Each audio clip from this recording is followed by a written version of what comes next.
रितूस kitchen मध्ये आपलं सगळ्यांचं स्वागत आहे। आज आपण कच्च्या केळीची भाजी बघूया। त्यासाठी मी साहित्य घेतले। ही कच्ची केळी आहे, ती मी एक बाउल घेतली आहे, म्हणजे 4 केळी घेतलीत मी।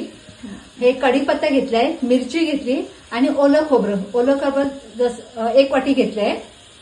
आणि ही केळी आहेत ना, मी ती आपण बटाट्याचं साल आपण काढतो ना त्याने करा किंवा आपण विळीने केली तरी चालेल। ती मी कापून घेतली आहे, साल काढून मी कापून घेतली आणि ती पाण्यात ठेवायची। आता मी कढई ठेवली आहे, कढईमध्ये तेल ओतून घेतलंय। आता त्यामध्ये ना तेल तापलंय, त्यामध्ये मी कढीपत्ता टाकते फोडणीला कढीपत्ता मिरची। आता मी कढीपत्ता टाकते फोडणीला।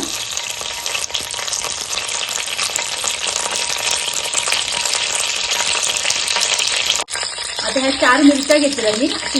तुम्हाला जसं तिखट पाहिजे त्याप्रमाणे तुम्ही मिरच्या टाका। मी मिरच्या टाकते, मिरच्या टाकून व्यवस्थित ढवळते।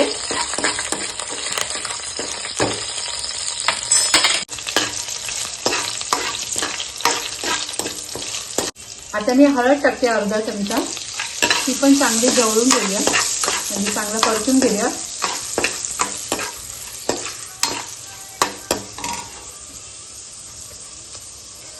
आता आपण ना केळी जी होती ना ती फोडणीला घालूया, चांगली परतून घेऊया आपण।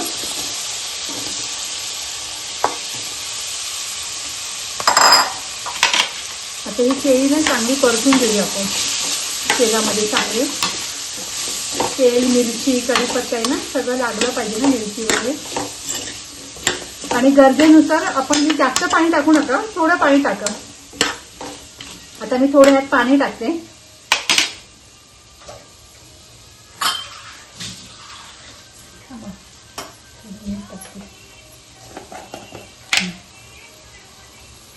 आता मी 1 चमचा मीठ टाकते आधी।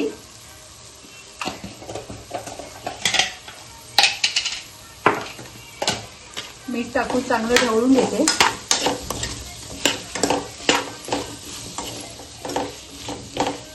थोड्या वेळ जरा 2 मिनिटाचं झाकण लावते। आता मी थोडं यात ना 1 पेला पाणी ओतते, जास्त पाणी ओतू नका, थोडं पाणी हे होतं। आणि थोडी ना वाफेवर शिजून घेऊया, पाणी ओतून थोडं शिजून घेऊया। आणि मग ह्यामध्ये आपण खोबरं टाकायचं, थोडं शिजू दे थोड्या वेळ।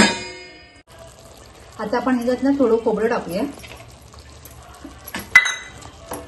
आम्हाला जरा जास्तच खोबरं लागतं म्हणून मी जास्त टाकलं खोबरं।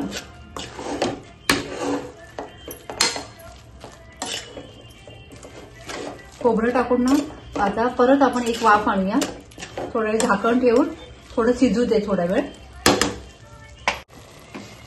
आता मी याच्यात थोडी कोथिंबीर टाकते।